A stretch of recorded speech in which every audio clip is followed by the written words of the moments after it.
versículo 10. Por lo demás, hermanos míos, fortaleceos en el Señor y en el poder de su fuerza, vestidos de toda la armadura de Dios, para que podáis estar firmes contra las acechanzas del diablo. Ve al 2, hermanos, porque no tenemos lucha contra sangre y carne, sino contra principados, contra potestades, contra los gobernadores de las tinieblas de este siglo, contra huestes espirituales de maldad en las regiones celestes. Por tanto, tomad toda la armadura de Dios para que podáis resistir en el día malo, y habiendo acabado todo, estar firmes. Estar pues firmes, ceñidos vuestros lomos con la verdad, vestidos con la coraza de justicia, calzados los pies con el apresto del evangelio de la paz. Y luego mira el 16, hermanos, el texto que vamos a estudiar en esta mañana. Sobre todo, tomar el escudo de la fe, con que podáis apagar todos los dardos del fuego del maligno. Sobre todo, tomar el escudo de la fe. Y en esta mañana, hermanos, vamos a ver este tema: tomar el escudo de la fe.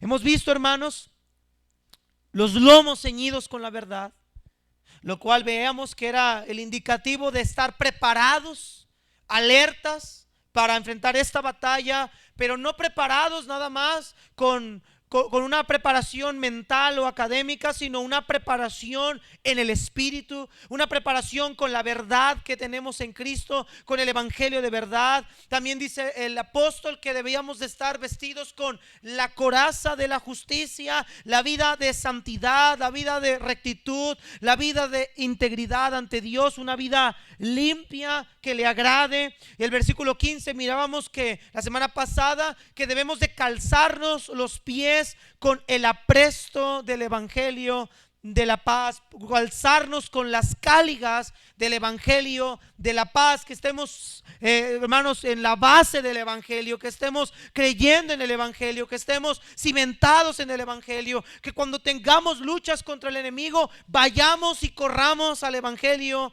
de la gracia. Y el día de hoy, hermanos, vamos a ver el tema: toma el escudo de la fe. Ahora, Pablo, hermanos, está dándole a la iglesia, mostrándole que este escudo es de vital importancia. Nota, hermanos, esta preposición: sobre todo, sobre todo. Entonces, hermanos, Pablo está dando esta parte de la armadura no como la parte más importante, porque todas son importantes, sino como algo que no debemos de olvidar, como algo que no debemos de dejar de lado. Ok, toma la coraza, ponte el cinto, cíñete, sí, ponte el calzado correcto, pero no olvides, no lo dejes en la casa. Sobre todo, toma el escudo de la fe. Y Pablo nos dice para qué. Es el único objeto que nos dice para qué tomarlo. Esta es la única pieza de la armadura que nos dice por la razón por la cual lo debo de tomar. Vea el versículo 16: con que podáis apagar todos los dardos de fuego del maligno. Hermanos, el escudo tiene una utilidad. El escudo tiene una función. El escudo me ayuda a defenderme de los ataques del maligno. Y hermanos, si Dios, hermanos, nos ha dado por medio de Cristo victoria, es para que andemos diariamente en esa victoria. En Cristo somos más que vencedores por medio de aquel que nos ha amado. Pero nos ha dotado, hermanos, de herramientas defensivas, de una armadura defensiva para poder, hermanos, cercenar, para poder apagar, para poder mitigar todos los dardos de fuego del maligno. Ahora, me encanta la palabra todos. No dice unos cuantos dardos, no dice algunos dardos ciertos, dice todos los dardos de fuego del maligno. Hermanos, en Dios hay gracia sobre gracia. Y hay gracia para derrotar a nuestro enemigo, amén. Hay gracia para defendernos. Y el Señor nos proporciona el escudo de la fe. Sobre todo, toma el escudo de la fe. Padre, bendice tu palabra, Señor. Necesitamos urgentemente que el Espíritu Santo de Dios repose sobre nuestros corazones, sobre nuestra mente. Padre, te damos gracias porque la ley de Jehová es perfecta y convierte el alma. Ayúdanos por medio de este bendito libro a poder tomar el escudo de la fe, saber cómo tomarlo. Y mi Dios, ayúdanos a poder mitigar todos los dardos de fuego que el maligno nos arroja constantemente.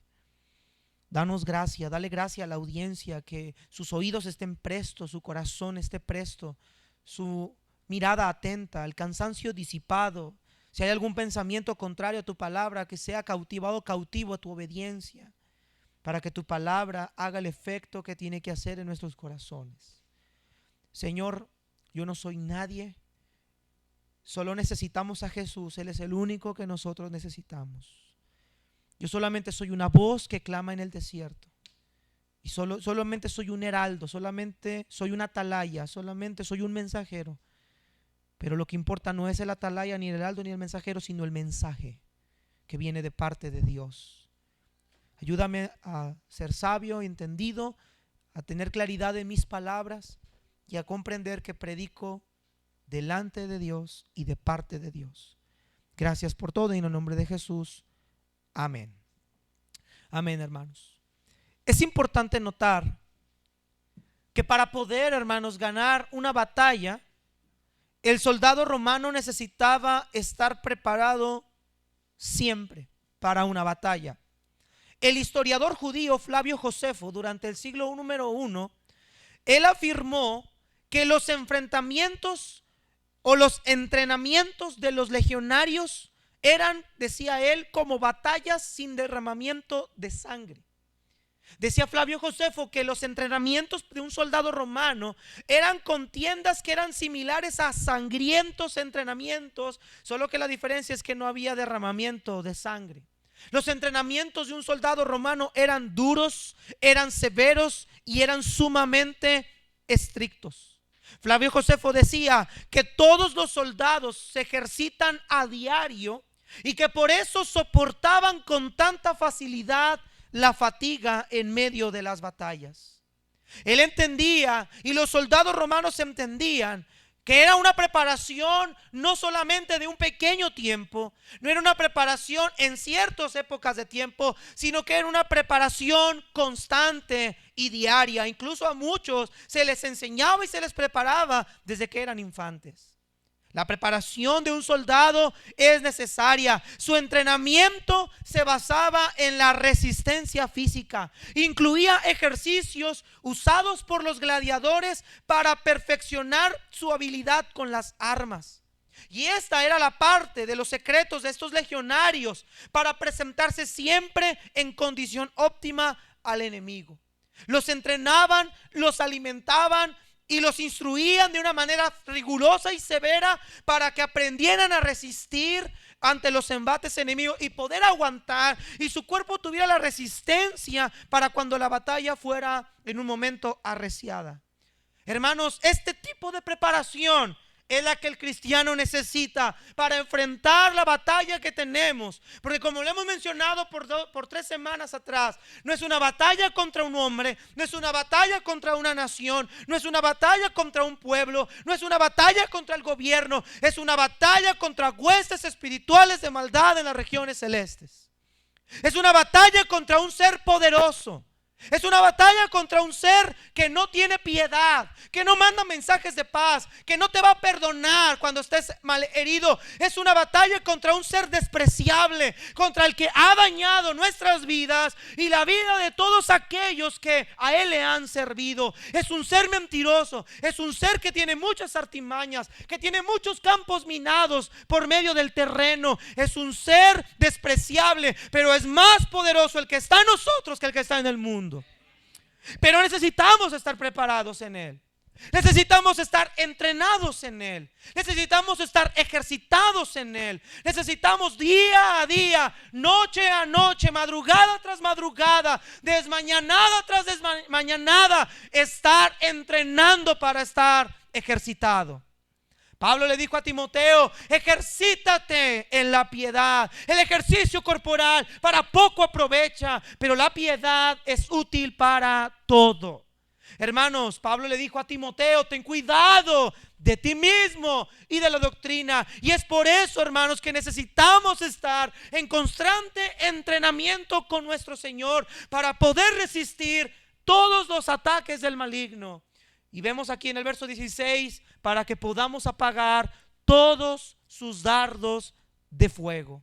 Hermanos, hemos mencionado semanas atrás que el ataque de Satanás nunca va a avisar, nunca te va a poner sobre aviso, nunca te va a advertir. El ataque de Satanás va a ser en el momento que menos lo esperas, en el momento que menos tú estás esperando un ataque, vendrá. Porque para un pueblo que quería invadir a otros era necesario verlo descuidarse. Era necesario atacarlo incluso hasta en las noches, cuando no había un guardia o un vigía, para poderlo atacar y poderlo asesinar y conquistarlo. Y Satanás es un león rugiente que anda alrededor buscando a quien devorar. Pero Satanás tiene una virtud que tú y yo no tenemos, que desgraciadamente no hemos tenido. Satanás es paciente también. Satanás también sabe esperar el momento adecuado de nuestra debilidad para atacarnos. Y cuando Satanás ataque, va a ser un ataque certero, va a ser un ataque fuerte, va a ser un ataque con toda la intención de asesinarnos. Pero la Biblia nos dice, y Pablo dice, que Dios nos ha dotado de una mejor herramienta: la armadura. No la armadura de la iglesia, no la armadura de la religiosidad, no la armadura de nuestras ideas. Es la armadura del que proviene del cielo, la armadura del que está sentado en el trono. Es la armadura del Todopoderoso. Es esa armadura de la que Dios me ha dotado, y es por medio de esa armadura que yo puedo salir vencedor. Pero para esto el soldado necesita usarla. Para eso el soldado no puede salir a la guerra sin usar su armadura. Necesita portar la armadura, es indispensable. Ahora, este versículo 16 nos presenta la cuarta pieza de la armadura defensiva que Dios nos provee. El apóstol Pablo dice, sobre todo, toma el escudo de la fe. Entre las armas defensivas se encuentra el escudo para la protección del cuerpo. Y había 2 o 3 clases de escudos diferentes. Había un escudo redondo de un diámetro específico, y ese escudo redondo no podía cubrir ciertas partes del cuerpo. Un escudo redondo solamente podía cubrir quizá la parte del tórax, quizá cierta parte de los costados, quizá en ciertos movimientos. Pero el escudo redondo no servía de mucho, o no era de más servible para un ataque a distancia en cuestión de flechas o en cuestión de dardos. Este escudo lo utilizaban más cuando montaban a caballo, cuando estaban arriba de los caballos, y arriba el jinete se subía con el escudo y con una espada, una pequeña daga con la cual enfrentaba a los enemigos, y ese escudo le servía para defenderse en esa parte del cuerpo, ya que él venía sentado en el caballo. El escudo al que Pablo se refiere aquí no es este escudo redondo, sino es el escudo llamado el escutum en latín, que es un escudo largo, rectangular, el cual estaba hecho de madera, pero forrado con cuero y forrado con algunos bordes. Era más largo este escudo que ancho, y este escudo estaba cubierto de cuero y le llamaban la hoja de puerta por su forma que tenía rectangular. El escutum permitía las formaciones compactas de los legionarios. Los soldados salían a la guerra cuando iban a pie con el escutum, que era ese escudo largo rectangular que utilizaban para cubrir parte de la cara, incluso parte de los pies, parte de las piernas, de las rodillas. Ese les cubría más el cuerpo. Pero impresionantemente, los soldados romanos, cuando salían a la guerra, nunca salían solos, siempre salían en grupo. Y ellos, cuando iban a atacar o se iban a acercar a una muralla y había flecheros que les lanzaban esos dardos, ellos se ponían en formación juntos, ponían personas enfrente con el escutum, unos se ponían de lado, otros se ponían en las espaldas, y los que iban en medio ponían su escudo hacia arriba para hacer lo que le llamaban la formación tortuga, que era hacer como si fuera un tipo caparazón que les ayudaba a cubrirse de los dardos, de las piedras o de algún otro material de ataque. Pero este escudo tenía una ventaja, que como estaba forrado con cuero y ciertas herramientas de algo de herrería antigua, los soldados o la gente opositora utilizaba arcos o flechas, o los arqueros utilizaban flechas de madera, donde al principio de la punta de la flecha ponían como una tipo franela, una esponja, la bañaban en brea y luego la incendiaban, la ponían en el arco y la lanzaban. Cuando esa flecha con brea ya incendiada tocaba el cuerpo de alguna persona, hacía una pequeña explosión que podía llevar a una persona a una quemadura severa, una quemadura tercer grado o incluso la muerte. Pero el escudo servía para mitigar esas flechas, porque cuando el arquero lanzaba esa flecha incendiada, el escudo por su material lo que hacía era mitigar la flecha. No se incendiaba el escudo y la podía tirar al suelo un poco lejos de ellos para que no les hiciera daño. Pablo dice, sobre todo, si vas a salir a la guerra, no vas a salir contra un enemigo indefenso. No vas a salir contra un pueblo pequeño que tiene poquito armamento. No, vas a salir contra un ejército que tiene un dardos de fuego que te los va a lanzar desde largas distancias. Pero sobre todo, querido cristiano, toma el escutum de la fe para que puedas tumbar, erradicar, para que esas flechas de fuego no te hagan daño, para que puedas apagar, quitar el incendio de todos esos dardos de fuego que tu enemigo, que tu adversario te va a lanzar. Por eso Pablo a este escudo le llama el escudo de la fe. El escudo de la fe. La fe es nuestro escudo. La fe es lo que nos protegerá contra todos los ataques del diablo. La fe es lo que nos va a ayudar a estar sustentados, bien cimentados contra los ataques del diablo. Hermanos, solo Dios tiene poder para mitigar los ataques del diablo. Hermanos, el diablo va a lanzar sus dardos de fuego. Los ha lanzado a través de la historia de la iglesia. ¿Y cuántos cristianos no han caído en la batalla por esos dardos? Hermanos, Satanás no cambia su forma de ataque. Satanás sigue atacando de la misma manera. Por eso dice Pablo, si vas a salir a la guerra, nunca vayas sin ese escudo. Utilízalo todo el tiempo, porque cuando el flechero te lance ese dardo, ese escudo te va a ayudar a protegerte de que ese dardo te llegue a ti y te haga daño. Recuerde esto: Satanás no vino más que para matar, hurtar y destruir. Y eso es lo que él va a hacer, hermanos. Y eso es lo que desgraciadamente está haciendo en la iglesia. Eso es lo que desgraciadamente está haciendo en las congregaciones de la iglesia contemporánea: matar, hurtar y destruir. ¿Pero por qué? ¿Por qué Satanás le está haciendo tanto daño a la iglesia? Porque Dios no tiene poder. No, hermanos, Dios sigue teniendo el mismo poder. El problema no está en Dios, el problema está en los soldados. El problema no está en Dios, está en los soldados. Está en aquellos perezosos, faltos de resistencia, faltos de entrenamiento, que no portan el uniforme de un hombre, sino el uniforme de un niño. El problema no está en el pueblo, no está en Dios, está en el mismo pueblo. Están comiendo y bebiendo y dándose en casamiento en momentos de guerra.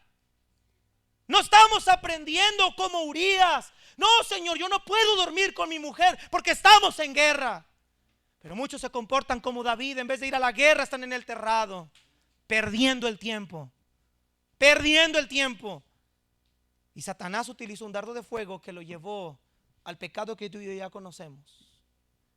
Hermanos, este dardo, esos dardos de fuego solamente necesitan un pequeño espacio. Solamente necesitan un pequeño descuido. Y cuando tú estés descuidado, cuando menos tú pienses, ese dardo ya entró a ti y te hizo un daño que muchas veces, ojo con esto, muchas veces si no nos aplicamos puede ser hasta irreparable. ¿Cuántos soldados no han caído en la batalla? ¿Cuántas iglesias se han quedado sin pastor porque no usaron el escudo? ¿Cuántas esposas se divorciaron porque su marido fue infiel a ellas y se quedaron sin marido, se quedaron sin esposa, se quedaron sin hijos? Porque no tenían el escudo, porque no prepararon a sus hijos desde pequeños a marchar, a levantarse, a pelear la buena batalla. Hermanos amados, yo no sé qué pasa por tu cabeza, pero estamos en guerra, hermanos. Estamos en guerra y esta guerra no va a terminar mañana, y esta guerra no va a terminar pasado mañana. Esta guerra será hasta que Cristo venga a implantar su reino. Hay pelea entre los dos reinos, el reino de los cielos contra el reino de las tinieblas. Y muchos están siendo soldados del reino de los cielos, están siendo como Saúl, decapitados y sus cabezas colgadas en el templo del reino contrario. para hacer mofa. Muchos están como Sansón, siendo juguetes del reino contrario, en vez de haberlos destruido, en vez de haberlos acabado por no usar la armadura correcta. Vamos a ver, hermanos, en este mensaje 3 cosas para aquellos que están por primera vez o son más nuevos en el evangelio. Quizá para muchos decir, ¿qué es el escudo de la fe? ¿A qué se refiere con la fe? Vamos a ver en primer lugar, ¿qué es la fe? La definición de la fe. En segundo lugar, hermanos, vamos a ver la necesidad de este escudo de la fe. Y en tercer lugar, hermanos, vamos a terminar viendo el escudo de la fe como mi medio de protección. ¿Qué es la fe? La definición de la fe, la necesidad de tomar el escudo de la fe y el escudo de la fe como medio de protección. Para aquellos que toman nota, tenemos 3 encabezados diferentes. Y en esos 3 encabezados vamos a ver qué es lo que Pablo quiere decirnos con esta ilustración. En primer lugar, vamos a ver la definición de la fe. ¿Qué es la fe? ¿A qué fe se refiere el apóstol Pablo cuando dice que tomes el escudo de la fe? El apóstol menciona que el escudo que debe de ser imprescindible, el escudo que el cristiano debe de tomar, es este escudo de fe. Y existen demasiadas confusiones, hermanos, acerca de lo que la fe es. Parecería, hermanos, que es algo comprensible. Parecería que cuando hablamos de la fe no debería de tener problemas. Parecería que cuando hablamos de la fe debería de haber quedado claro lo que la fe es. Pero, hermanos, me temo que aunque pasen muchos años, muchos todavía llegan a dudar de lo que la fe es. ¿A qué se refiere la Biblia cuando habla de la fe? ¿A qué se refiere la Escritura cuando menciona la fe? ¿Qué es la fe en sí? ¿Cómo la fe me ayuda en esta batalla? Y es lo que vamos a estar viendo hoy. Pero para poder definir primeramente lo que la fe es, o para saber lo que la fe es, primero necesitamos quitar lo que no es la fe. Porque muchos tienen una creencia errónea de lo que es la fe. Muchos piensan que fe es hacer que Dios haga lo que yo quiero que Él haga. Manipulación. Por fe Dios me tiene que dar un carro. Por fe Dios me tiene que dar esto. Hermanos, la fe no es manipulación. La fe no es torcerle el brazo a Dios. No es hacer que Dios haga lo que yo quiero. La fe no radica en eso.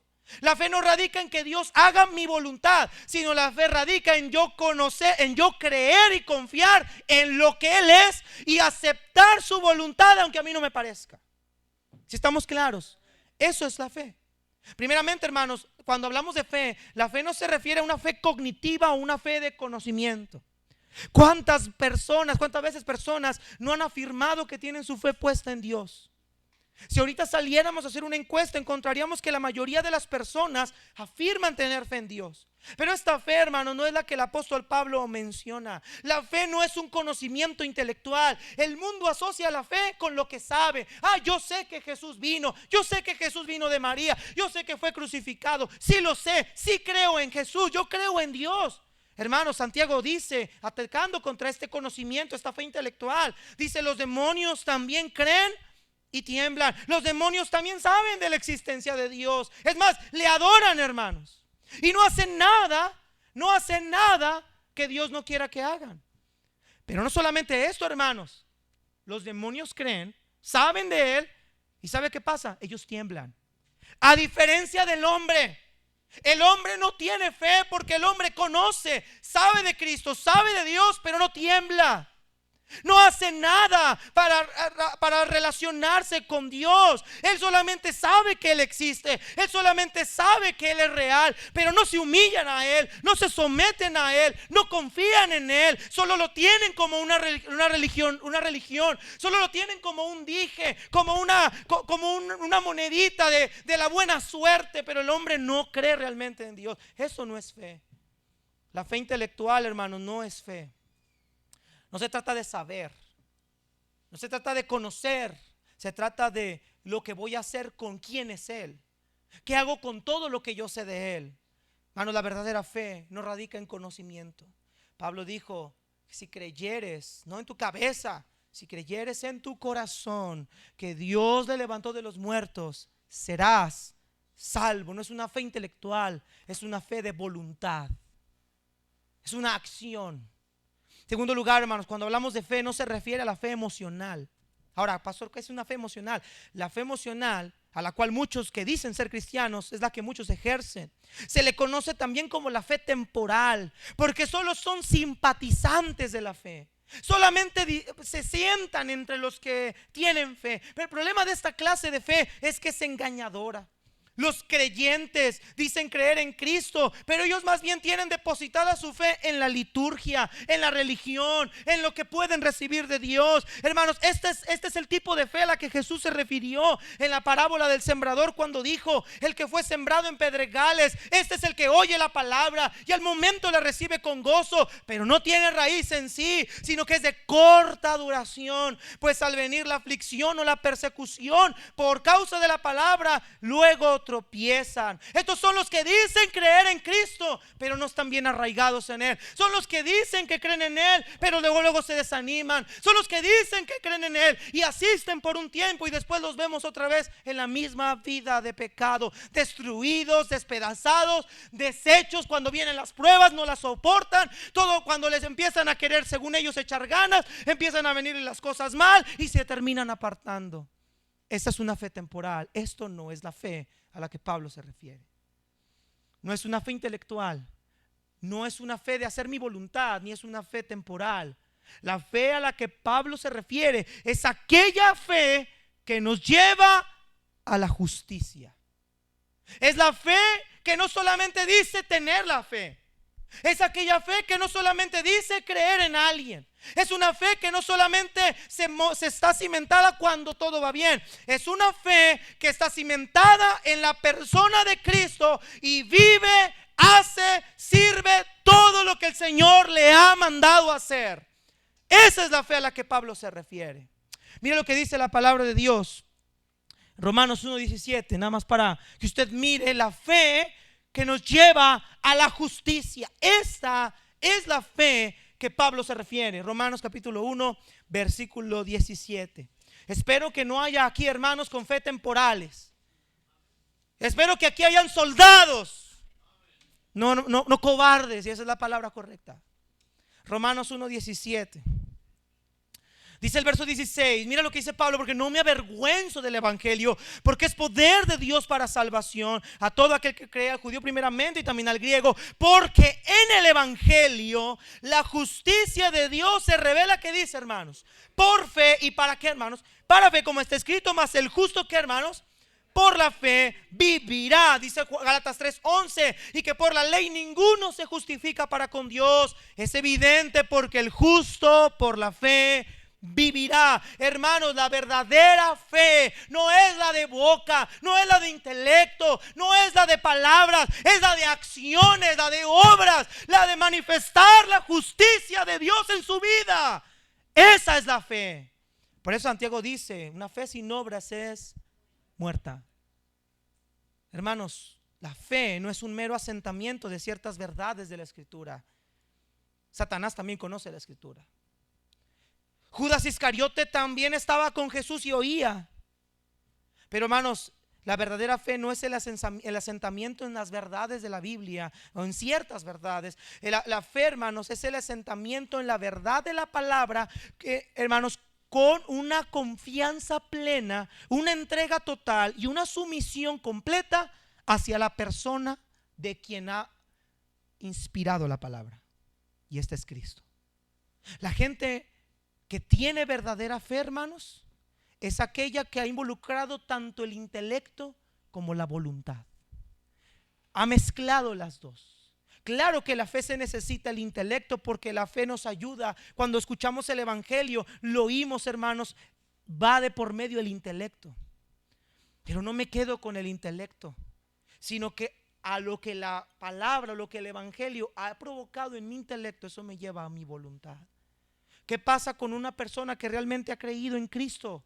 No solamente oye el evangelio, sino que también recibe el evangelio, acepta el evangelio, cambia conforme al evangelio, vive transformado conforme al evangelio. Esa es la fe a la que Pablo se refiere. Mira Romanos capítulo 10, verso 17. Romanos capítulo 10, versículo número 17. La esencia de la fe justificadora está tanto en el intelecto como en la voluntad. Mire lo que dice ahí Romanos 10:17. Así que la fe es ¿por qué, hermanos? Por el oír, y el oír, ¿qué dice, hermanos? Por la palabra de Dios. El punto principal de Pablo, hermanos, en el libro de Romanos es que hace una serie de preguntas retóricas en el contexto de este versículo, y el punto principal, hermanos, es una presentación clara del mensaje del evangelio que debe proceder de una verdadera fe que salva. La fe verdadera siempre tiene contenido, y ese contenido es la palabra revelada de Dios. La salvación viene a aquellos que escuchan, que creen a los hechos del evangelio, y esto los lleva a rendirse por completo a Cristo. Los lleva a entregarse a Él como el único salvador de sus almas. Los lleva a depositar su confianza plenamente en Él. Se identifican con Él, viven conforme a su justicia porque le han creído a Él. Esa es la fe a la que Pablo se refiere. Es una fe, en pocas palabras, una fe transformadora. Es una fe que cambia. Por eso dice en Gálatas 2:16, sabiendo que el hombre no es justificado por las obras de la ley, sino por la fe de Jesucristo. Nosotros también hemos creído en Jesucristo para ser justificados por la fe de Jesucristo y no por las obras de la ley, por cuanto por las obras de la ley nadie será justificado. Por eso el hombre no puede ser salvo por las obras, porque las obras no me hacen justo, las obras me hacen más pecador, las obras me condenan más, porque me dejan ver que no puedo cumplir la justicia de Dios. El evangelio, por el contrario, me imputa la justicia de Dios en mi cuerpo y me permite mirar a mí mismo y a los demás la justicia no del hombre, sino la justicia de Dios por la fe. Dijo por ahí un autor, es como tener dos espejos. Por un espejo tú volteas y te ves y ves tus imperfecciones humanas, ves tu humanidad caída, ves tus imperfecciones y las marcas del pecado, y volteas a otro espejo y alguien ve otro espejo, y en vez de ver una imperfección ve a un hombre justo, prudente, un hombre lleno del Espíritu, una justicia que no se puede comparar. Y ese otro espejo, esa otra evidencia, ese otro reflejo no es el reflejo de nuestra persona, sino es el reflejo de Cristo a través de nuestra persona. Esta es la fe que nosotros necesitamos. Esta es la fe a la que Pablo se refiere. Una fe que justifica, una fe que transforma, una fe no de boca ni de intelecto, sino una fe que produce cambios. Una fe que es una completa y total confianza en Dios que me lleva a no soltarme de Él. Es una confianza completa. Es como dejarme caer. Déjate caer, Pedro, camina al agua. Es una fe directa. Sí, Señor, lo voy a hacer. Aunque mi cabeza no es lógico, aunque mi intelecto no es lógico, aunque para el mundo es locura, yo le creo a Él. Sé en quién he creído, sé quién es Él, sé lo que Él quiere hacer a través de mí y por medio de mí, sé lo que Él quiere actuar en mí. Esa es la fe a la que Pablo se refiere. Hermanos y querida persona que usted está aquí, si usted tiene una fe intelectual o una fe emocional, usted necesita una fe que le salve verdaderamente. Los demonios también creen y tiemblan. Segundo lugar, hermanos, esa es la fe. La certeza de lo que se espera, la convicción de lo que no se ve. La fe es la creencia, credibilidad, la confianza en una persona. No una confianza media, es una confianza total. Una confianza que no da lugar a las dudas. Una confianza que no da lugar a la incertidumbre. Una confianza eficaz. Esa es la fe. Ahora, entendiendo esto, ya vimos, entendiendo lo que es la fe y la fe a la que Pablo se refiere. Ahora Pablo dice, en segundo lugar, vamos a ver la necesidad del escudo de la fe. ¿Por qué es necesario el escudo de la fe? Versículo 16, capítulo 6 de Efesios, por favor. Efesios 6, 16. Efesios 6, 16. Dice la palabra de Dios de la siguiente manera: sobre todo, esa frase, hermano, sobre todo, tomar el escudo de la fe. Ve, hermanos, la frase, la preposición, sobre todo, toma. Y ahí está un verbo que nos lleva a tomarle mucha atención y a prestarle mucho cuidado. Cuando tú lees la Biblia, hermanos, ese es nuestro problema. Cuando leemos la Biblia la leemos tan superficialmente. Parece que estamos leyendo un libro de Shakespeare o que estamos leyendo un libro de no sé de qué, una historia de amor. Es un libro que tienes que tenerle mucho cuidado a las palabras, a los verbos y a las acciones y a las ordenanzas. Porque lo que Pablo te está diciendo es que si estás en la oscuridad, prendas la linterna y pongas atención ahí. Lo que Pablo está diciendo es, todo esto que hemos visto, estas tres armaduras son importantes, pero préstame mucha atención a lo que te voy a decir, sobre todo. Y esta se traduce como además de todo esto. Otros la traducen como encima de todo esto. Toma, agarra, abraza. Otras traducciones dice abraza el escudo de la fe. Cuando vemos estas palabras, nos deja ver el apóstol Pablo que hay una gran necesidad de hacerlo. Y más adelante nos dice, y lo vamos a ver ahorita más adelante, nos dice la razón para que apague los dardos de fuego del maligno. Ahora, implícitamente no lo dice ahí. No dice por qué dice ahí que tome el escudo para apagar los dardos de fuego. No me dice qué pasa si no lo hago. Pero hermanos queridos, si una persona toma el escudo de la fe y apaga dardos de fuego, ¿qué pasa si no lo toma y esos dardos de fuego lo penetran? Implícitamente no dice ahí, pero te ocasionarán la muerte, ocasionarán tu destrucción. Por eso Pablo dice, es necesario que salgas con este escudo. Unos lo traducen de la siguiente manera: sobre todo toma. Esta frase sobre todo toma es: de entre todas las piezas de la armadura que llevas para tu defensa, de entre todas las piezas que hemos visto, que esta sea la que desees conseguir con mayor persistencia, y que una vez que la hayas concedido, guárdala con el mayor cuidado. Y entonces vemos que Pablo comparaba la fe con el escudo porque quería darle una gran preeminencia e importancia. Preste atención. Antiguamente el soldado atesoraba su escudo por encima de toda la armadura. Era más vergonzoso perder el escudo que perder la batalla. Por tanto, no lo dejaba ni aún estando bajo los pies del enemigo, sino que para un soldado le era hermoso, le era honroso morir con el escudo en la mano. Esto era lo que una madre siempre le recomendaba a su hijo cuando partía a la guerra. Le decía lo siguiente: trae tu escudo de vuelta contigo, o que te traigan de regreso encima de él. Ellas preferían ver a un hijo muerto con su escudo que vivo sin él. Lo que Pablo dice es que después de ver todas las otras tres armaduras, hay una que debemos de tomar con mucho aprecio, hay una que debemos de tomar con valor, con importancia, y es el escudo de la fe. Ahora, este sobre todo no solamente habla del escudo de la fe. Vemos dos connotaciones ahí, versículos 16, 17 y 18. Perdón, versículos 16 y 17. Sobre todo, tomad el escudo de la fe, con que podáis apagar todos los dardos de fuego del maligno. Y, ahí está una connotación, tomar el yelmo de la salvación y la espada del Espíritu, que es la palabra de Dios. Este sobre todo no solamente hace énfasis en el escudo, sino en el yelmo y en la espada. Por eso dice y.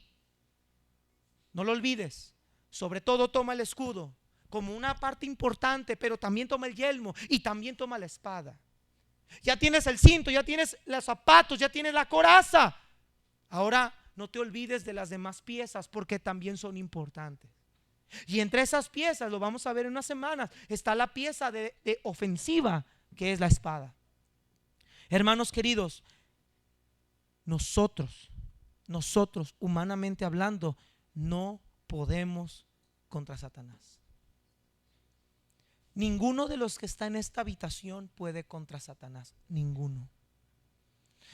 Es que yo tengo dominio propio. No tenemos dominio propio. Es que yo soy muy fuerte de mente. A mí ninguna mujer me atrae. Yo puedo estar viendo una película con contenido sexual explícito. No me pasa nada, no siento nada, porque estoy fuerte. Seguro, hermano. Por eso Pablo dice: toma el escudo y apóyate y defiéndete con la fe, con aquel en quien has creído. Deja que Él te defienda, deja que Él pelee por ti. Dijo David: de Jehová es la batalla. Tú y yo no podemos solos. Tú y yo somos vulnerables, hermanos. Salir sin escudo, estamos a merced de las flechas. Y esas flechas te pueden dar en cualquier lado. En el corazón, en el páncreas, en el hígado, en la espalda, en el tórax, en la frente. Esas flechas nos pueden dar en cualquier lado, en la pierna, en alguna parte sensible del cuerpo. Debemos de tomarlo con seriedad. Por eso dice Pablo, es necesario que te apoyes en la fe, en lo que has creído y en quien has creído.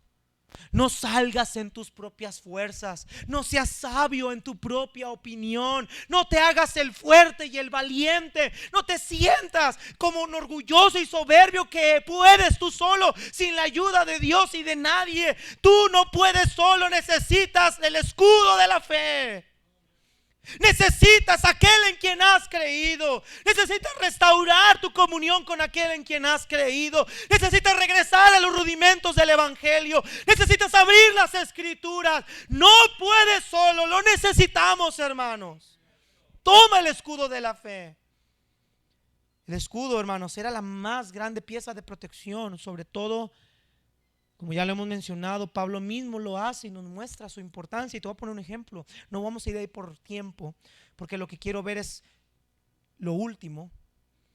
¿Te acuerdas del rey Acab y su muerte? Dice Segunda de Crónicas, más disparando, un arco a la aventura hirió al rey de Israel entre las junturas y el coselete. Él entonces dijo al cochero: vuelve las riendas y sácame del campo porque estoy malherido. Y así es como muchos cristianos están gritando: ayúdenme porque estoy malherido. Oren por mí porque ya no quiero seguir. Estoy tirado, estoy deshecho, me estoy desangrando espiritualmente. Y eso, hermanos, pasa. Eso sucede porque no hemos entendido la gravedad de la batalla y hemos salido sin importar, sin considerar a aquel que está sentado ahí arriba, que es el que tiene el poder, el que tiene la gracia y de quien es la victoria. Hacemos todo en nuestras propias fuerzas y por eso estamos como acá. Ayúdenme porque estoy malherido. Hermano, ore por mí porque ya estoy más afuera que adentro. Hermanos, o si no es que muchos ya Satanás les ha decapitado, ya ni hablan. Ya ni para exigir clamor pueden hacerlo. Una flecha entró a su cabeza y les cortó la vida instantáneamente. Ya ni para pedir auxilio tuvimos respiro. Querido cristiano, salir a la guerra sin un escudo es un suicidio. Es un suicidio. Por eso Pablo dice en tercer lugar: toma el escudo de la fe como tu protección. Mira lo que dice ahí Efesios versículo 16, capítulo 6, verso 16. El escudo de la fe como nuestro medio de protección. Sobre todo tomar el escudo de la fe. Con que o para o porque, con que podáis apagar todos los dardos de fuego del maligno. Ese con que me dice que es el medio con el que yo puedo terminar con esos dardos. Ese con que me dice cuál es el instrumento que apaga los dardos. Y el instrumento que apaga los dardos, cristiano, no es tu moralidad. El instrumento que apaga los dardos no es que vengas a la iglesia solo el domingo en la mañana como los religiosos. Lo que apaga los dardos es una comunión constante hacia con quien he creído. ¿Por qué nuestra fe se tambalea? ¿Por qué nuestra fe claudica? ¿Por qué nos tambaleamos como Pedro? Porque quitamos la mirada del Salvador. Y cuando tú quitas la mirada del Salvador, eres un blanco fácil. Eres un blanco fácil. Estamos plenamente persuadidos de la preeminencia de la fe, de la importancia de la fe. Ahora, Pablo dice la razón por la cual hay que empuñarlo. El argumento más poderoso se contiene en estas palabras: con este escudo tú vas a acabar, tú vas a terminar, tú vas a poder terminar con todos los ataques de Satanás. Ahora, hermanos, este podáis no es un incierto o un tal vez puedas, sino es una afirmación absoluta. Vas a poder hacerlo. No dice quizá podrás apagar los fuegos del maligno. No dice a lo mejor vas a acabar. No dice con que podáis. Y vamos a reconocer que no fuimos nosotros los que lo apagamos. No vamos a poder jactarnos y decir yo tengo poder para acabar con el diablo. Vamos a poder decir el Dios que me dio este escudo terminó con esas tentaciones. Y vamos a poder decir gloria a Dios por su gracia, por su misericordia y por su protección. Hermano querido, ahora Pablo dice, vas a poder apagarlos. No solo los vas a resistir, no solo los vas a repeler, no nada más los vas a ahuyentar, los vas a extinguir. Es increíble, hermanos. Los vas a extinguir. No va a quedar una flamita que te pueda dañar, los vas a acabar. Ahora, ¿a qué se refiere Pablo con los dardos de fuego? ¿A qué se refiere Pablo con los dardos de fuego del maligno? ¿Qué son los dardos de fuego del maligno? Y para resumirlo en grandes cuentas, vamos a 1 de Juan, capítulo 2, versículo 16. 1 de Juan, capítulo 2, verso 16. ¿Qué son los dardos de fuego del maligno? Primero hay que ver, en primer lugar, contra qué me va a proteger el escudo. Ya vimos que el escudo de la fe es el método de protección, pero ¿contra qué? Contra los dardos de fuego del maligno. ¿Qué es eso? Mire 1 de Juan 2:16. Versículo número 15, adelante.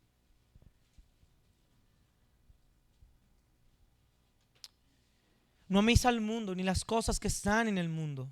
Si alguno ama al mundo, el amor del Padre no está en él, porque todo lo que hay en el mundo, los deseos de la carne, los deseos de los ojos y la vanagloria de la vida, no provienen del Padre, sino del mundo. Hermanos, los dardos de fuego del maligno son aquellas tentaciones seductoras, engañosas, pensamientos de dudas, de temores, de vanidad. Y todo esto se resume en las tres áreas que Satanás utiliza en este mundo: los deseos de los ojos, la vanagloria de la vida y los deseos de la carne. Son las tres áreas en las cuales Satanás utiliza para flechar nuestras vidas, nuestras mentes y nuestros corazones.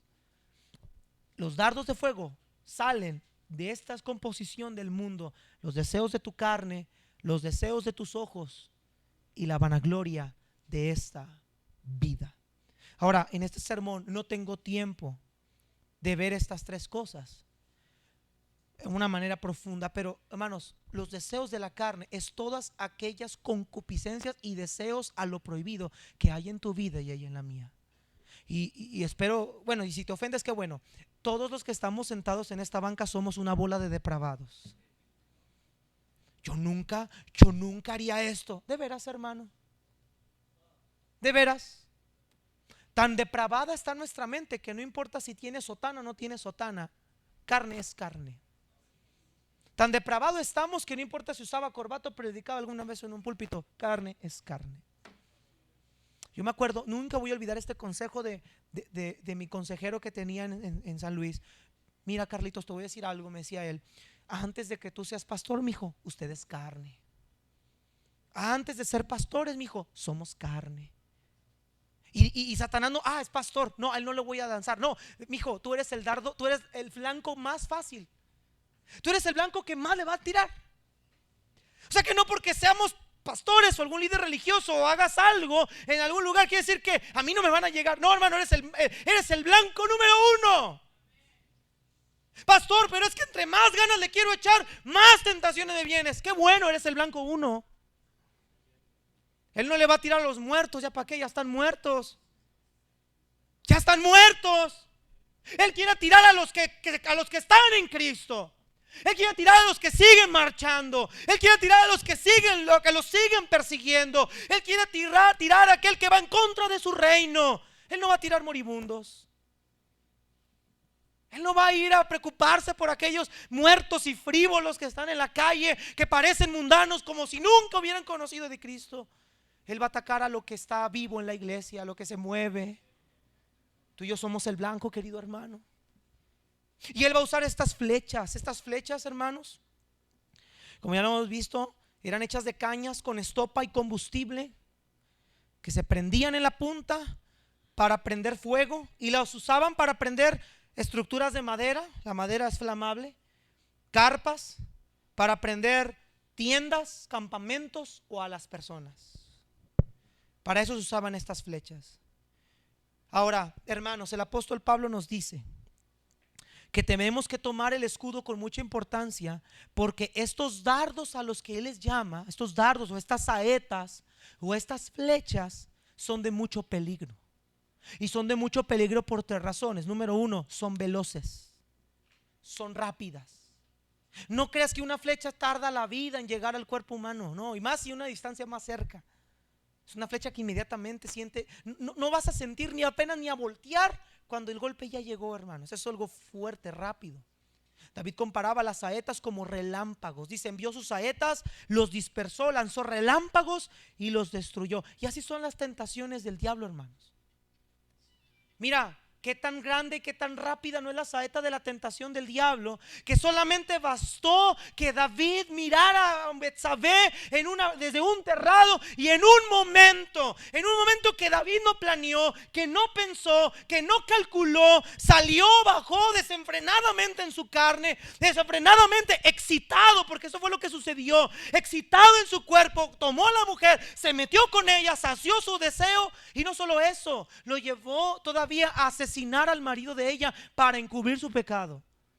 Así de rápido son las saetas del enemigo. Basta una sola mirada, querido hermano. Basta solo una mirada, varones que están aquí, para desnudar a una mujer e imaginártela en un segundo, sin que nos demos cuenta incluso. Basta un saludo, basta una amistad, basta cualquier cosa para ser engañados por Satanás y caer así. Por eso Pablo dice, toma el escudo de la fe, porque las saetas son rápidas, son veloces, no avisan, llegan en el momento que menos te lo esperas. En segundo lugar, los dardos son dirigidos de manera secreta, son a escondidas. David dice en el Salmo 64:4, los malos lanzan sus dardos a escondidas. ¿Sabías que un flechero nunca se pone a la vista? Siempre se pone a escondidas. O para que me entiendan mejor los de esta era contemporánea, un francotirador nunca se va a poner a la vista, se camuflajean. Si están en un campo lleno de nieve, usan sus trajes especiales blancos y se ponen boca abajo, pecho tierra como le llaman, y con un francotirador, incluso con silenciador, porque la mayoría tienen silenciadores, para atacar al rival de sorpresa. Tú te puedes bajar con un convoy de ejército, van muy rigurosos a querer allanar la casa, y allá arriba hay un francotirador que nadie ha visto, y de repente y ¡pum! 1, 2, 3, 4 y todos desconcertados. ¿Qué está pasando? Un flechero nunca se pone a la vista, siempre se esconde. Solamente de repente ¡pum! El fuego, vámonos, y donde caiga, hermanos. Incluso si van 2 o 3 soldados corriendo, el fuego ¡pum! Explota y los 3 están incendiados. Hasta 3 se puede acabar en una sola flecha. Por eso Pablo dice, no descuides el escudo de la fe, porque los dardos de fuego son secretos. Y así es el pecado, hermanos. Pecado es secreto, sigiloso, se disfraza de bondad, se disfraza de bueno lo malo, se disfraza de verdad la mentira, se disfraza de amistad, se disfraza de pastor, se disfraza de hermano, se disfraza de cualquier otro tipo de disfraz, y no te vas a dar cuenta hasta que ya te hizo daño. Por eso el Señor le dijo claramente a su pueblo, maldito es el hombre que confía en el hombre, pero es bendito el hombre que confía, que tiene su fe en Jehová. Por eso el escudo nos defiende, porque cuando vamos al Señor, cuando vamos al discernimiento, cuando vamos a la oración, cuando vamos a la palabra, somos capaces de detectar a los francotiradores, somos capaces de ver al flechero a lo lejos y de poder esquivar y de poder prepararme, hermanos. Pero muchos vivimos una vida completamente desahogada. Vamos y queremos allanar casas sin preocuparnos que hay un enemigo sigiloso. Es un enemigo secreto que no se puede ver. Se camuflajea. Y se camuflajeó de Pedro cuando le dijo, Señor, en ninguna cosa esto a ti te acontezca, ten misericordia de ti. Pero Jesús estaba bien cimentado y dijo, quítate delante de mí, Satanás, porque tú me eres tropiezo. Pero Ananías y Zafira no se dieron cuenta cuando Satanás ya los había engañado. Pedro mismo le dice, ¿por qué llenó Satanás tu corazón? Pero ¿en qué momento Satanás llenó el corazón de Ananías y Zafira? Bueno, usó una flecha llamada codicia y avaricia, mentira, hipocresía, y ellos cayeron redonditos. No la sintieron la flecha. Ay, pastor, es que estoy sintiendo muchas cositas por esta muchacha, por este hermano, por esta hermana. Ten cuidado, hermanos. Ten cuidado. Por eso el Señor es tajantemente, y está repetido este texto muchas veces, pero lo repetiré las veces que sean necesarias. Ay de los que a lo malo le llaman bueno y a lo bueno malo, porque esta es la artimaña más sencilla para hacernos caer en pecado. Es un arma secreta. Todos los pensamientos que pasan por tu cabeza tienes que escanearlos y llevarlos en obediencia a Jesús. Señor, esto es tuyo, esto es correcto, esto es santo, esto es agradable a ti. Esto te alaba, te honra esta música, te honra esta película, te honra esta vestimenta, te honra cómo le hablé a mi hermano, te honra cómo me dirijo entre la iglesia, te honra el respeto que pude ejercer entre ellos, te honra mi trato con el sexo opuesto, te honra lo que está pasando a mí. Hermanos, muchos estamos teniendo malos pensamientos y dejamos que hagan nido, dejamos que pongan huevos, y no solamente eso, sale la cría y todavía le venimos a echar comida.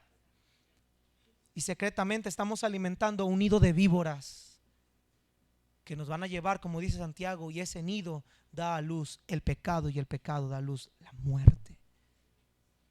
Cuando menos lo piensas, estás acabado. Por eso Pablo dice: toma el escudo para que te proteja contra estos dardos. Son veloces, son secretos. Tercer lugar, hieren y matan. Hieren y matan.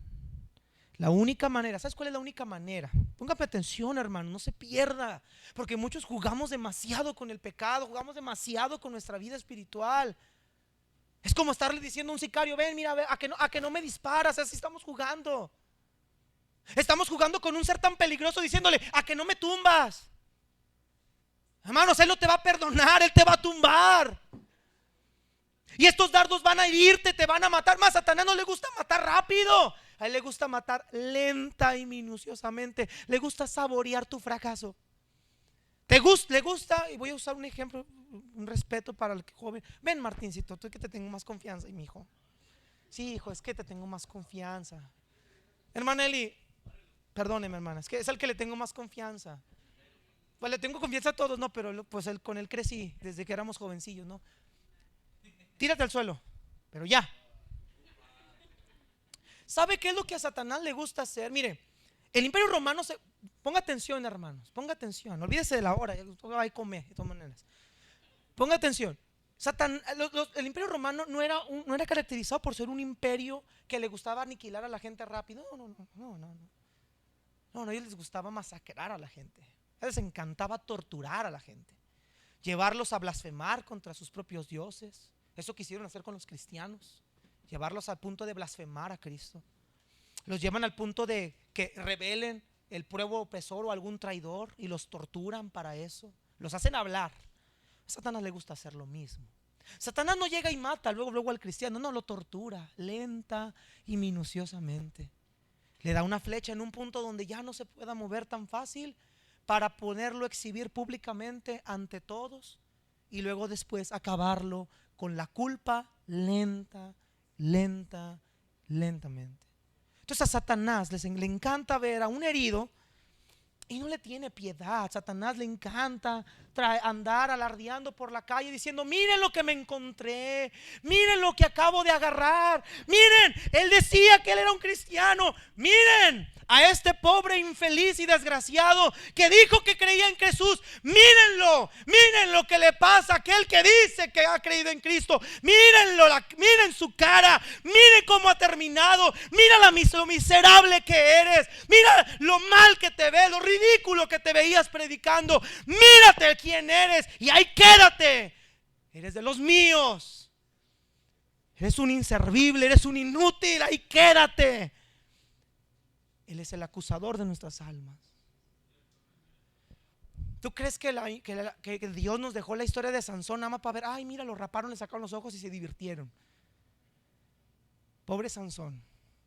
El Señor nos dejó eso como evidencia para que tú y yo veamos lo que Satanás hace Cuando alguien que un día se le rebeló y se le puso al frente, lo atrapa, lo conquista, lo exhibe.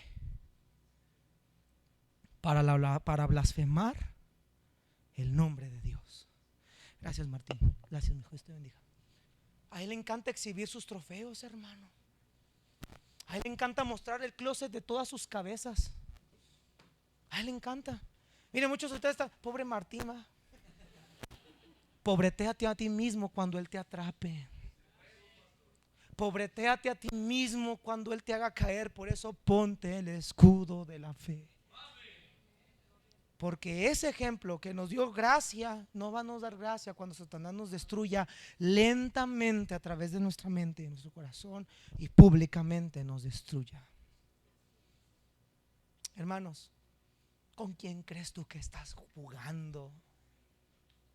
¿Con quién cree usted con quién está tratando?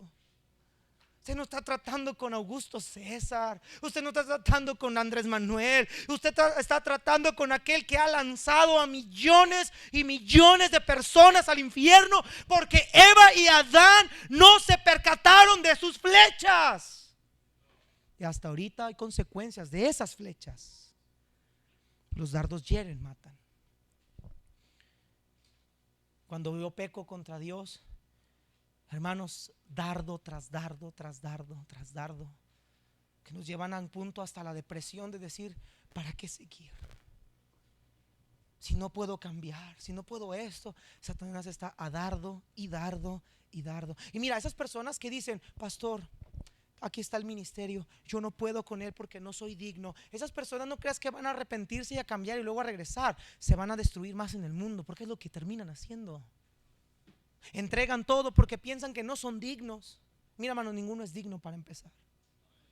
Pero entregan todo por su pecado y dicen, no, ya no voy a servir a Dios porque no soy digno, porque esto. Y disfrazan lo que van a hacer con apariencia de piedad. Es que ¿qué les voy a enseñar a ellos? O voy a tocar si estoy en ese pecado. Y se terminan yendo, no a arrepentimiento ni a ponerse a cuentas con Dios. No, terminan yéndose al pecado, a la depresión. Decir, ¿para qué voy ahora a la iglesia? ¿Para qué voy? Y Satanás está dardo tras dardo, tras dardo, tras dardo, tras dardo.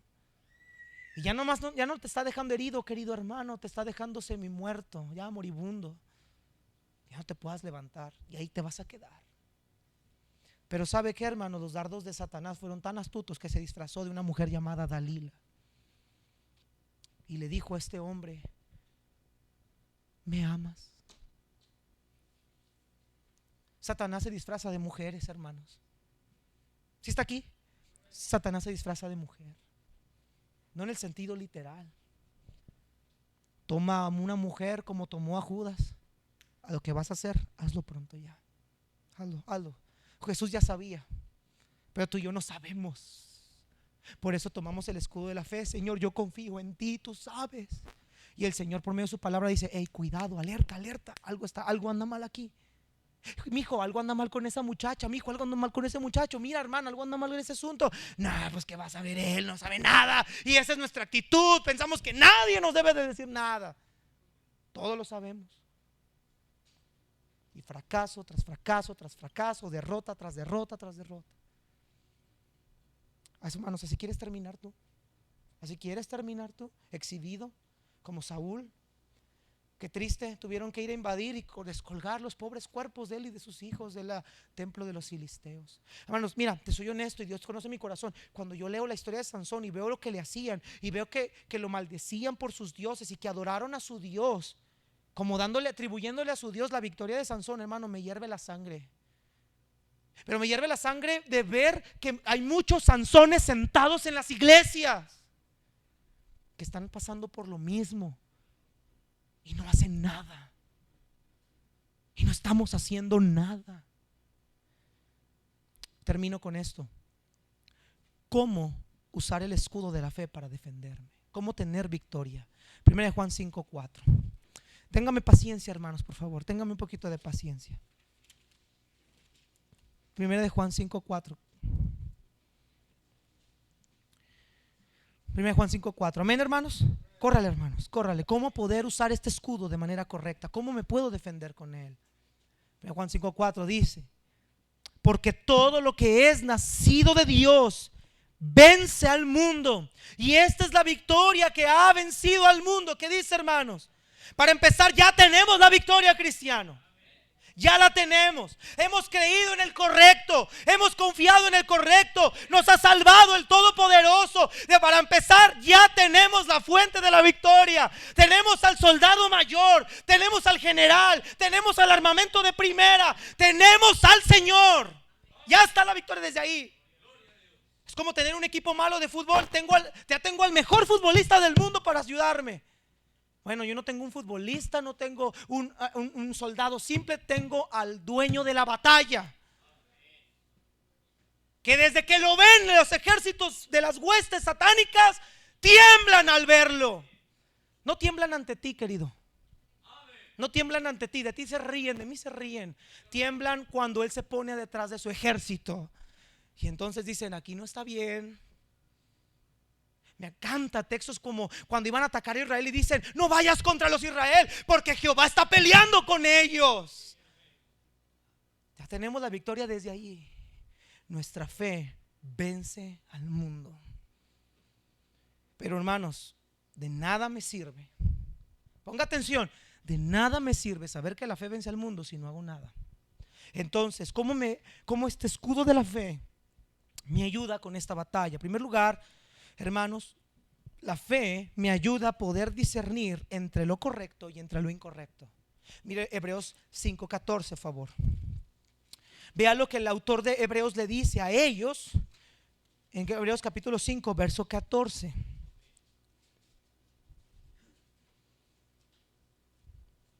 Amén, hermanos. Dice versículo 13: y todo aquel que participa de la leche es inexperto en la palabra de justicia, porque es niño. Pero el alimento sólido es para los que han alcanzado madurez, para los que por el uso tienen los sentidos ejercitados. ¿En qué, hermanos? En el discernimiento del bien y del mal. Por tanto, dejando ya los rudimentos de la doctrina de Cristo, vamos adelante. ¿A dónde, hermanos? Hermanos, el haber creído en Cristo nos ayuda a tener y a discernir lo que es correcto e incorrecto. Y la madurez no se alcanza por cuántos años tienes en la iglesia, sino por cuánto te agarras de Dios y de su palabra. Ahí llega la madurez. La doctrina en Cristo, lo que hemos visto en la escuela dominical, lo que hemos aprendido, creer en su persona, abrazarlo, agarrarlo a Él, para que Él me ayude a ver lo que yo no puedo ver, para que Él me ponga esa visión de rayos X, esa visión nocturna, que me permita ver a esos flecheros por doquier y esquivarlos de uno tras otro por medio de su palabra. La Biblia nos ayuda a ver entre lo correcto y lo incorrecto. La fe descorre el velo de los ojos del cristiano para que vea el pecado al desnudo antes de que el Satanás se lo disfrace con un atuendo halagador. Él te deja ver los horrores del pecado antes de que Satanás le ponga belleza. Él te deja ver la condición de una prostituta antes de que tú la veas arreglada y bien vestida y con sus atributos de fuera. Él te permite ver las consecuencias antes de que se disfrace como ángel de luz. Dios nos deja discernir lo que le agrada y lo que no le agrada. La fe me ayuda a eso, porque le creo a Él, no a aquel. Cristo le dijo a los fariseos: yo porque digo la verdad, ustedes a mí no me creen, pero ya sé por qué no me creen, porque ustedes son de vuestro padre el diablo y sus obras hacen. Él es mentiroso, ustedes creen su mentira, pero yo que digo la verdad, a mí no me quieres creer. Y eso pasa con los cristianos, le creemos más a la tentación del diablo que a lo que Dios dice en su palabra.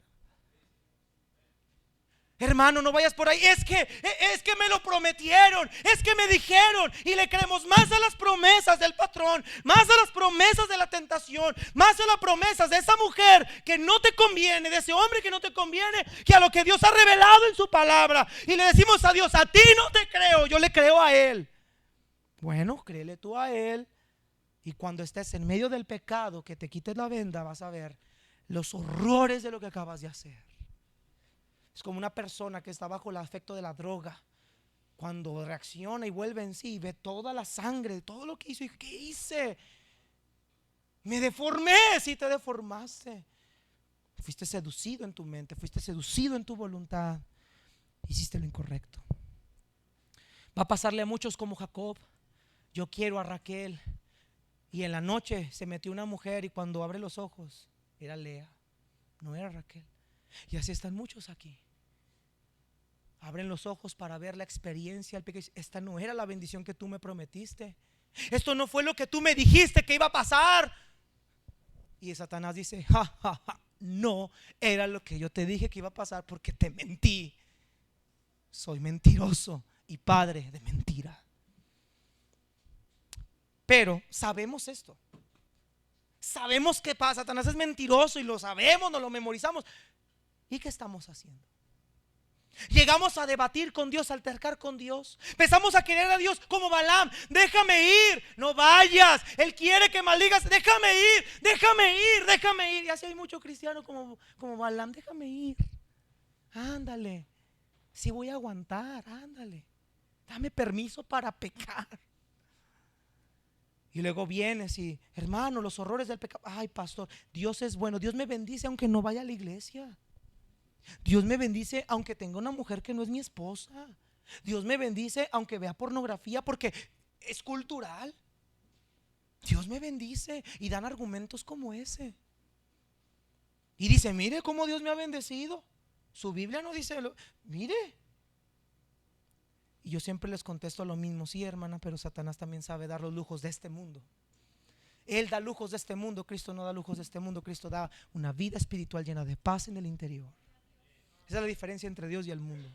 Satanás te premia con cosas terrenales, Dios te premia con cosas espirituales. Pero muchos dicen: estoy bien así, a mí no me ha pasado nada. Usted dijo que si yo me iba a ir mal por alejarme de Dios. Pero mire, hermanos, este ejemplo que te estoy poniendo es de gente real. Es de gente real que piensan que Dios los va a bendecir así, que al cabo Él es misericordioso. Están engañados, gravemente engañados. Siguiente, hermanos: la fe nos permite conocer las artimañas de nuestro enemigo y conocer los medios por cómo nos va a atacar. Ya dijimos, él miente, él ciega las mentes de los incrédulos, él se disfraza con trajes de justicia y traje de luz. Él nos presenta la tentación como algo bueno, como algo inofensivo. Hermanos, a través de la Biblia Dios nos ha dicho, nos ha mostrado quién es Satanás, pero parece que a Dios no le queremos creer. Estamos como Tomás: quiero ver el pecado, quiero ver hasta que me vaya mal para creer que Dios tenía la razón. Como dice Proverbios: ahora sí me vas a llamar y yo no te voy a responder. Ahora sí me buscarás de mañana y ahora sí no me hallarás. Yo te advertí, yo te dije por mi palabra lo que te podía suceder y tú a mí no me quisiste creer. Pero cuando alguien cree en Jesús, cuando alguien le cree a Él, está bien cimentado en su fe, alguien le puede decir: quítate delante de mí, Satanás, me eres tropiezo, porque no pones la mira en las cosas del cielo, sino en las cosas de la tierra. Dios, a medio de su misericordia, nos ha mostrado, hermanos, hermanos, es que, mire, qué tonto sería un jugador de ajedrez cuando la persona le revela su juego. Qué tonto sería si tú pierdes un juego de ajedrez cuando él te revela tu juego. En otras palabras, para los que no juegan esa cosa, para los que juegan, mira, para los que les encantaba la baraja, y ahí todos de volada, ahora sí voy a entender. Es como un juego de póker y la persona te muestra sus cartas y tú todavía vas y pierdes. Y todos dicen: ay, qué tonto es un cristiano que sabe cómo Satanás lo ataca y le abre puertas. Así de tontos nos vemos. Porque Dios ha sido tan sabio que nos ha preparado tan bien que nos revela las estrategias del juego del enemigo. Y seguimos cayendo y cayendo y cayendo y cayendo. Es increíble, hermanos. Pero la fe me permite estar bien cimentado en el poder de Dios para la victoria. Puestos de pie, Proverbios 18:10. Proverbios 18:10.